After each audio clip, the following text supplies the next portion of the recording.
Good morning, friends. I welcome all my subscribers to today's special masterclass. In today's video, I am going to discuss what is democratic mindset. Friend, you are aware that large number of countries are having democratic system of governance.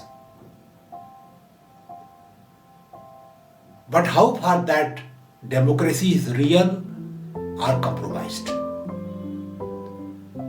At the end of today's video, you are going to realize that what is the depth of democracy, what is the reality of democracy, and what improvements are possible. In today's masterclass, I am going to discuss 8 issues related to democratic mindset. The first thing, what is democracy? Number 2, how many types of democracies are there? Third, what are the basic democratic values which we should develop, inculcate in the citizens? The fourth thing is, what are certain fundamental questions related to democratic values which we should consider and ponder upon? The next aspect what I am going to discuss is, what are advantages and disadvantages of a democratic form of government? Next very important issue I am going to discuss is, what are those conditions which facilitate democracy or discourage democracy,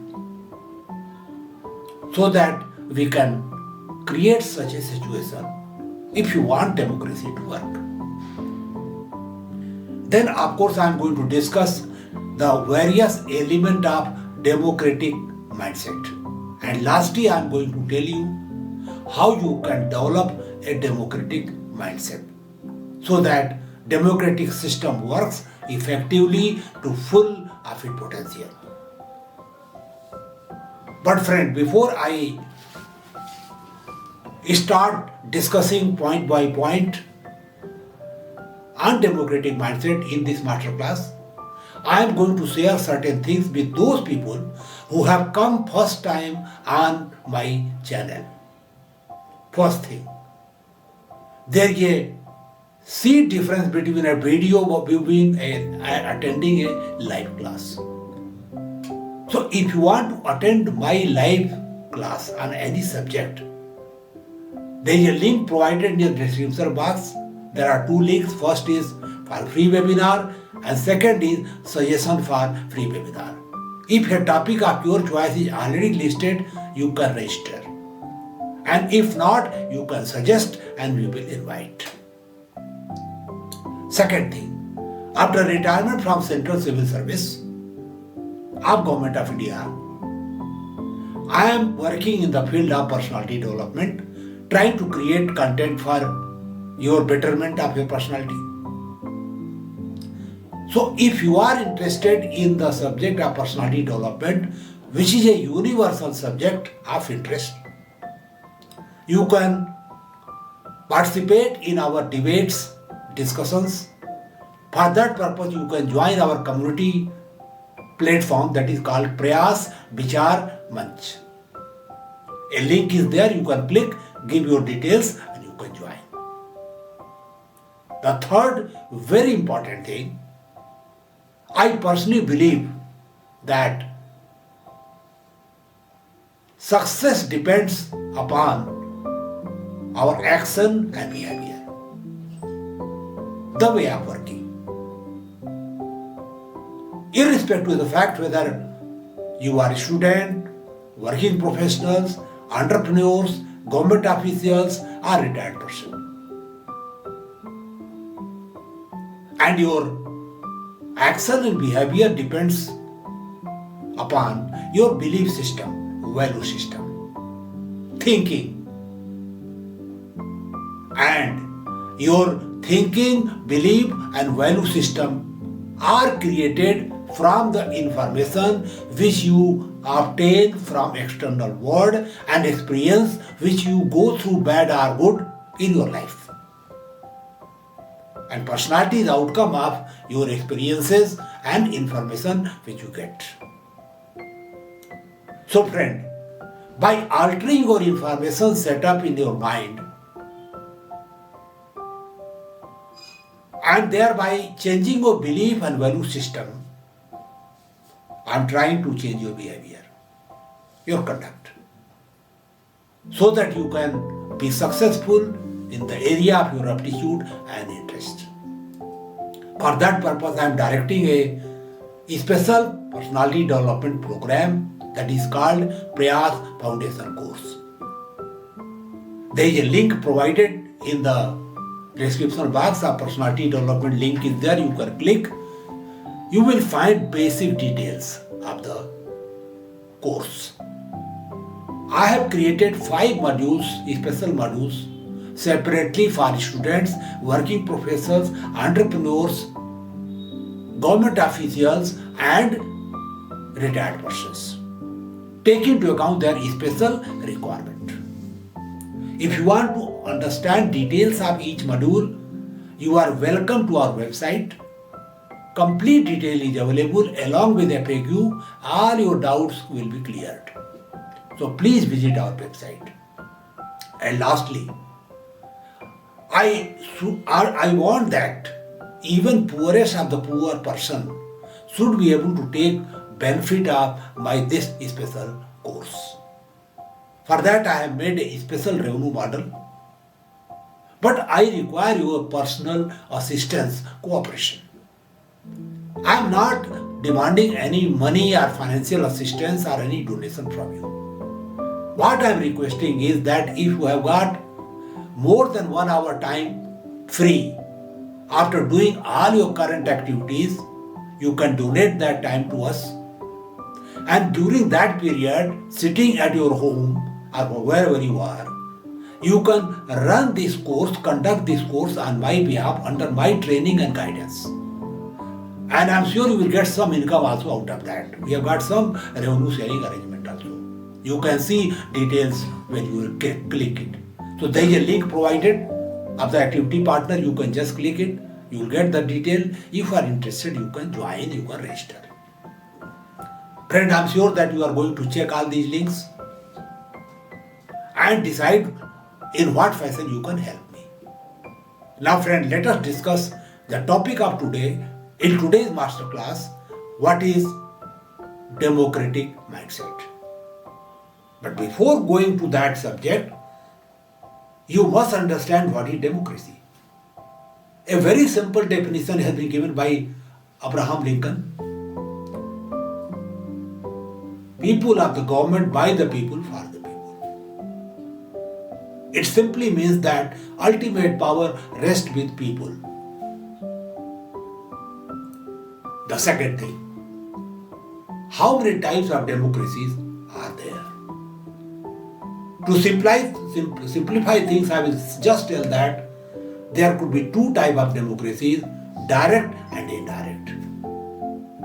In the direct democratic system, the public or the voter elect chief executive officer, that is the prime minister or president, directly. They know to whom they are voting. But in indirect system of democracy, people elect their representative. They be member of parliament or member of legislative assemblies or whatever name you give them. Like India has adopted British system, parliamentary democracy. Their Indian voters select their member of parliaments and a member of legislative assembly of the state separately every 5 years, and then those representatives select their leader who becomes either Prime Minister or Chief Minister. And then they make their own cabinet and get it, approved by the governor in the state and president in the central government. So the voter do not decide who will become Prime Minister, who will become Minister. That is decided by Prime Minister after he is elected by his own party. So this is the so far type of democracy is concerned. The third thing, what are basic democratic values which should be inculcated? Now friend, the first thing is the government should be created by people and controlled by people. This is very important value system. And this will not be true unless people or voters are given right to recall, which is very rarely available today. If that right is not available, then their representatives are free for 5 years or 4 years or 3 years. They will do whatever they want to do in that period. They will be totally uncontrolled. They may be corrupt. They may make money. They may ditch the voter. They may compromise with the interests of the voter. So the most important thing is, do you have right to recall, which will transform into real control on the government. The second thing, everybody is politically equal. That means one person, one vote. Like I give example of India, Mr. Mukesh Ambani also has got only right to give one vote, and a very poor person of Maharashtra, he also has same right. So this is called political equality. Of course, this is mostly available to people. The third thing is freedom of expression. One should be free to express his opinion, provided it is not prejudicial to the interests of the nation. The freedom of press also is covered under this. The next value system is absolute respect for human rights and dignity. Every individual has certain fundamental rights and he has got dignity which has to be protected. This is very important democratic value. The next requirement is that there should be a free and fair election under a predetermined periodicity. Of course, election happens at fixed interval in most of the country who claim to be democratic, but the moot question and the very big question is whether they are free and fair. Now, you should decide whether they are or not depending upon in which country you are there. The next thing is logical and sound election of representative. That means voter, how they pick up a representative for voting.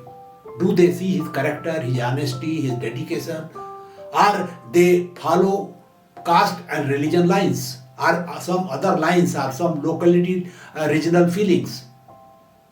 So unless the representatives are elected in a rational manner, true democracy will not come. The next thing is there has to be empathy towards problem of others, other citizens, co-citizens. This is very important aspect. Next thing is there has to be a respect for views of others.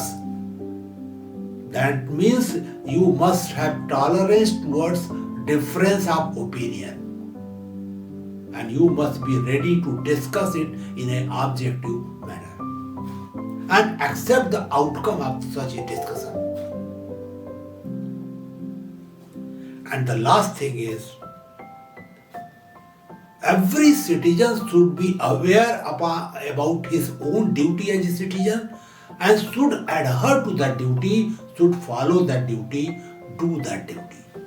So friend, these are certain fundamental democratic values which you must adhere to, believe in. Now, what are certain fundamental questions which you should bother you? We should think about that.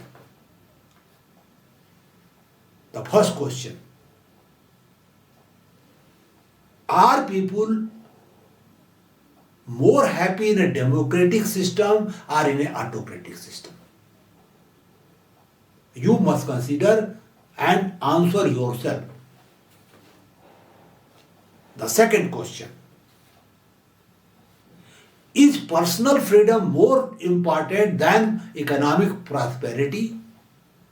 Or you require a combination of that? Do you want to be prosperous under an autocratic system or under a democratic system?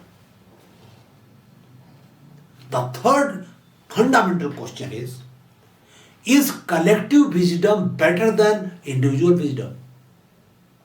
Do you believe or do you don't believe? This is in the fundamental of democracy. The next question: is the safety valve available in a democratic system of putting your views frankly, placing your problem frankly, express things frankly? Is in a long-term interest of society and mankind? So these are certain basic questions which you should ask yourself, debate upon, think over. I am not giving an answer to these questions to you. You must deliberate. That is the purpose of this master class, that I should be able to inculcate some thinking in you. The next thing: what are advantages and disadvantages of a democratic system of governance? The first thing is, there is no possibility of revolt because there is a freedom to express your views, put your grievances, get them resolved slowly or in a fast manner. This is the first thing. Second thing,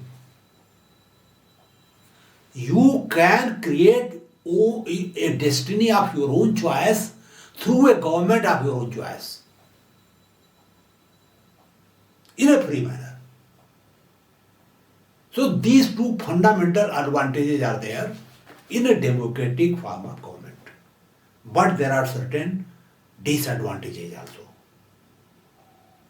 The first disadvantage is that since there is a widespread consultation required under a democratic system, the decision-making process becomes slow. It leads to second disadvantage, that the economic development, the pace of economic development becomes slow because of slow decision-making process. And the third consequence is the improvement in the standard of life of citizens of a democratic country is slow because of slow economic development. So these are advantage versus disadvantage. So do you like the pace of development or you require the quality of development? That is the fundamental question. Friend, so far conditions which can facilitate democratic system of government needs to be considered. Because unless the conditions are conducive, democracy will not work effectively. Friend, the first condition is that wherever people's life is stable based on agricultural occupation or any other occupation, democracy flourishes. But wherever there are problem of livelihood, people migrate from one place to another place, frequently in search of occupation. Democratic system does not survive. There are more likelihood of autocracy in such a unstable lifestyle system. So you will realize that India, which was very stable country from agricultural point of view, democracy flourished. But you can't imagine same thing like a place like Afghanistan, which has got a difficult terrain, difficult situation. So this is number one. Second thing, the electorate, that is the voter, must be rational and ethical. They should not be selfish. That means whenever they are picking a representative, they must select him rationally and objectively. They should not be swayed by the feeling of caste, reason or religion. They are all feudal forces. They must not be encouraged in a democratic system. As I told you that there has to be empathy towards problem others. So we must keep into mind that whosoever we are electing, how he is going to change the life of people at large, not of your own community. So the voters should not be narrow-minded. If I talk of personality, their ethical intelligence and spiritual intelligence and emotional intelligence must be strong. This is the second condition. And I will rather say that the ethical standard of legislature, bureaucracy, that is executive and judiciary, must be very high. Then only democracy will work. The next thing, there should be an inherent ability for critical thinking, objective decision making, debate and discussion. Because democracy means discussion, debate and decision. Now, one very interesting thing is there, that if women's participation is more, democracy will flourish, because women are by nature more caring, more kind, more family oriented. So if they are more in government, more in politics, a care will be there in politics. Next thing,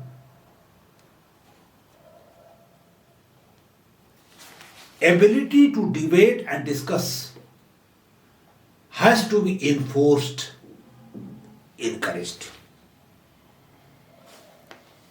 And the discussion should take place in a peaceful manner, respectful manner.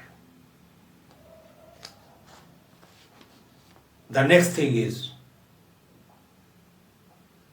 whatever fundamental value system I have discussed before this, you must have belief in them. You should believe them. Every citizen should believe in them. Every bureaucrat, every legislature, every judge should believe in them. Next thing is,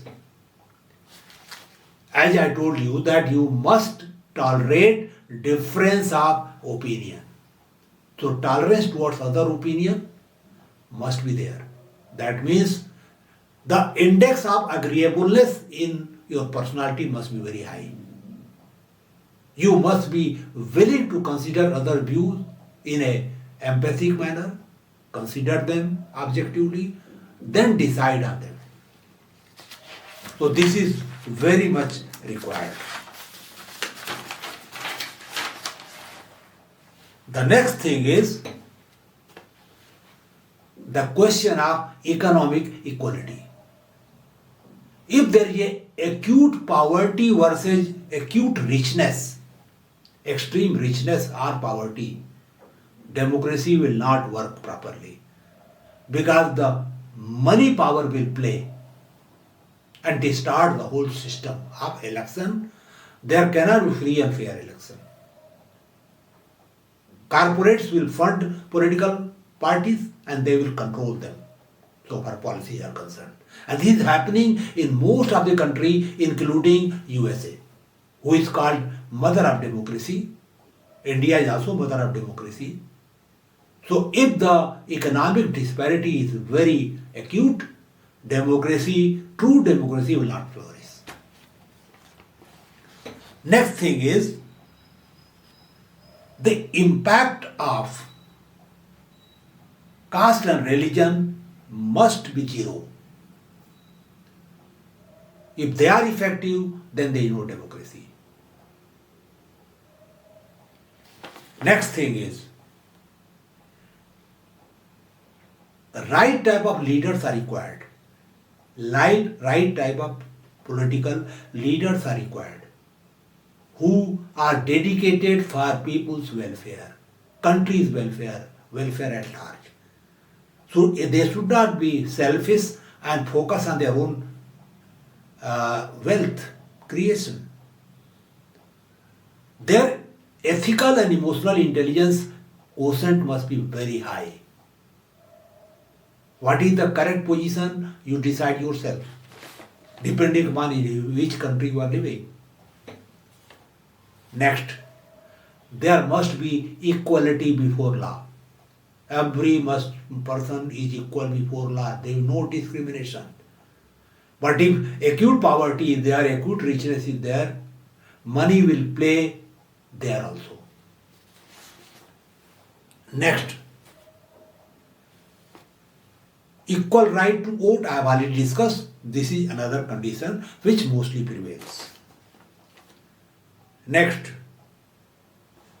there should be absolutely no discrimination on the basis of caste and religion. They are social rights, fundamental rights. Next very important condition is that there should be multi-party system. Political parties should compete with each other in a healthy competitive atmosphere. And most important, political parties should be constituted on certain fundamental economic principles or social principles. They should not be framed on the basis of caste and religion and other issues. Regionalism. What is condition in your country, you please decide and take your own view. Next thing is, there should be internal democracy in political party themselves. There are several political parties who are one-man show. You can't expect them to be democratic when they form government. So there has to be internal democracy in political parties. Now, there should be free and honest press. Press is called fourth pillar of democracy. But if the government can control press through advertisements, incentives, then there is no freedom. So the right to give advertisement must be mandatory. No discrimination should be allowed at the part of government. So that press is not pressurized on this count and lose their independence and freedom. Next thing, judiciary has to be free and independent, free from influence of government. But certain peculiar thing happens. Certain governments are appointing judges which favor their philosophy. In USA also this is visible. In India, a high court judge resigned from the post of judgeship. He was given ticket by a political party, he fought election. Another Chief Justice of India was given ticket of Rajya Sabha in India, he became MP, Member of Parliament. So if this type of allurements are there, then democracy will not work. Judicial independence will not be substantive. One thing also I want to tell, if you want a independent, free and fair bureaucracy, you must stop all post-retirement engagements, all type. That means there should be a mandatory ban and lifetime ban on any re-engagement after a civil servant retires. Unless you implement that, you cannot have an independent and free executive or bureaucracy. They will sink the line of government in the allurement of getting some post-retirement engagement. Now the next thing is, local self-government must be effective. For example, in India, there is a Gram Sabha in the village level, village panchayat, district panchayat, then I've got town areas, there you have got municipalities, or they have got Nagar Nigam, or even you have got welfare association in various gated communities. Are they working democratically? Is there internal democracy in them? If it is not there, how you can expect a democracy at the state and national level? Just not possible. So they must be democratic, they must be effective, then only democracy will take root. Next thing is, there is a need to have a strong opposition, strong and effective opposition, so that they can check each and every step of the government, keep a control on them. They should make a shadow cabinet, and the person who is assigned the job of observing a particular minister should be seriously doing it and question his every action which is anti-people or not in the interest of the country. You decide yourself that how far the opposition is working in your country. Are they handy gloves within themselves, or they are really fighting with each other on critical issues? The next thing is, there has to be a internal and external peace in the country for democracy to survive. If there is an external threat or internal, insurgency or terrorism, the democracy will be compromised. The next thing is, there has to be clear separation of power between legislature, executive and judiciary. No institution should encroach upon the field of control of other organ. And there should be a clear-cut demarcation and written in the constitution or somewhere, so that democracy work in a smooth manner. Next thing, the executive, which is face of the government in day-to-day governance, must be sensitive and empathic to the people's problem. They must realize that they are the servant of people and people are not their servant. What is the condition in your country? You please check and let me know through your comment. Now, all state institutions should be subordinated to the constitution. There should be no digression. That is called constitutional democracy. And lastly, there should be effective citizen participation in the governance or election of the government. For example, in India, the voting percentage is 60% or 55% or 65%. So almost 40% people are not participating. Why they are not participating? You must think over. What is percentage of voting in your country? You should consider it, so that you can take a call whether your democracy really real or fake, whether people have faith or people don't have faith. If 40% people are not voting, that means there is a question mark on the sincerity of your democratic working system.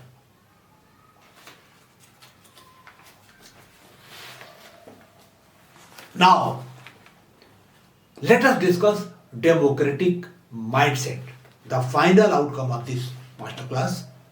The first thing, unless you have tolerance towards divergence of view, respect others' view, believe in discussion, and accept the outcome of this discussion, which is arrived at a rational fashion, you cannot be say that you are democratic. The second thing, you must believe in the equality of manpower, fundamental rights, people dignity. Third thing, you must believe in individual right and freedom of profession, of religion, occupation, or other things. Next thing, you must really believe in freedom of expression. You must be ready to freely express your view even if it is against the government's view. And you must have resilience and courage to fight injustice. Unless courage to fight injustice is there, you cannot protect your freedom. India became independent from British because of this quality which was available in leaders of that period. And if any country wants to protect their democracy, their citizen must have this courage. You have to go to jail, go to jail. But tell your mind freely. And lastly, you must believe in your own power. One thing I forgot to tell you, that unless there is a state funding of election, you cannot expect a free and fair democracy. If it is not there, corporate will capture government through their money power. And the representative become corrupt because they are spending money and they will recover it through illegal means, unethical means. So state funding of election is a must if you want to have a real democracy. And if you believe in your power as a voter, as a citizen, you can control, and you have got right to recall.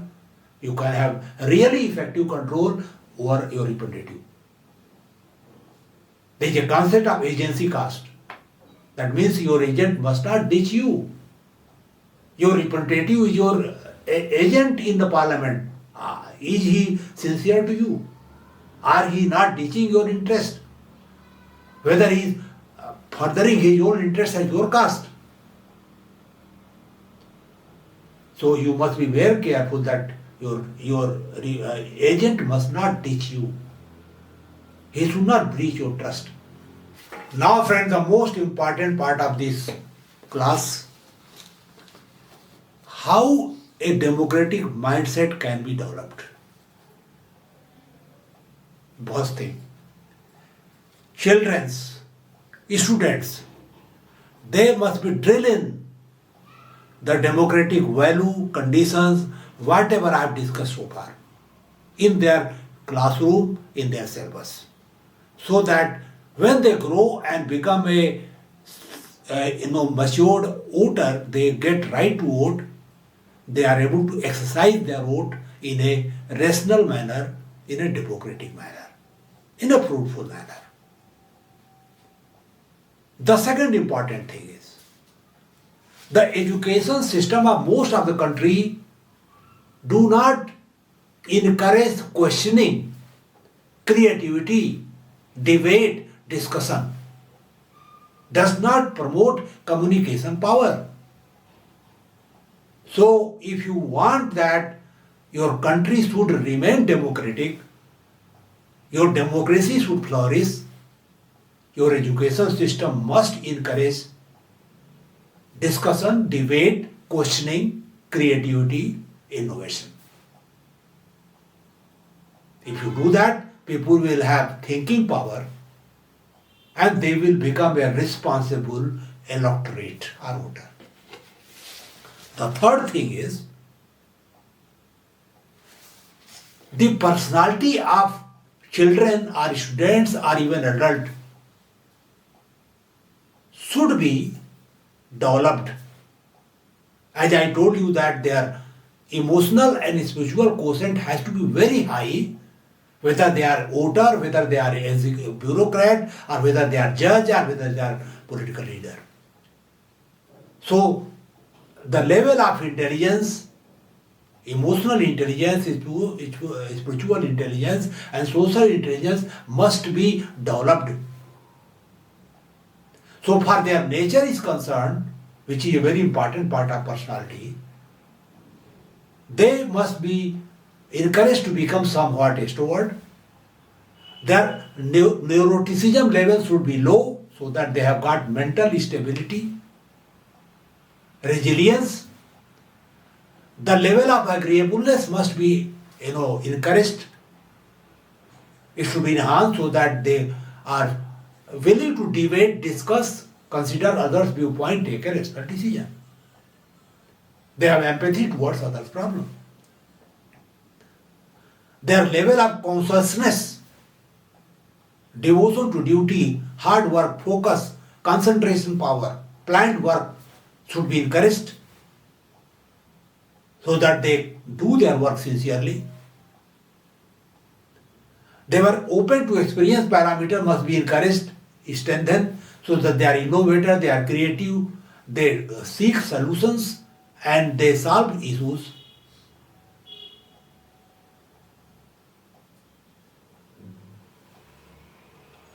Therefore,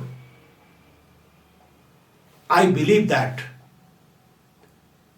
if the personality of citizens, whether adult or children, is properly reoriented, their personality becomes self-motivated, self-directed and self-controlled.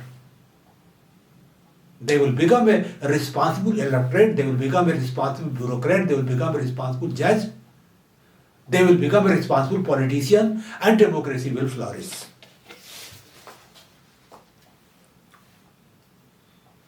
You must have a growth mindset. You must have a positive view of things. So if you are able to reorient your personality, inculcate democratic values in you,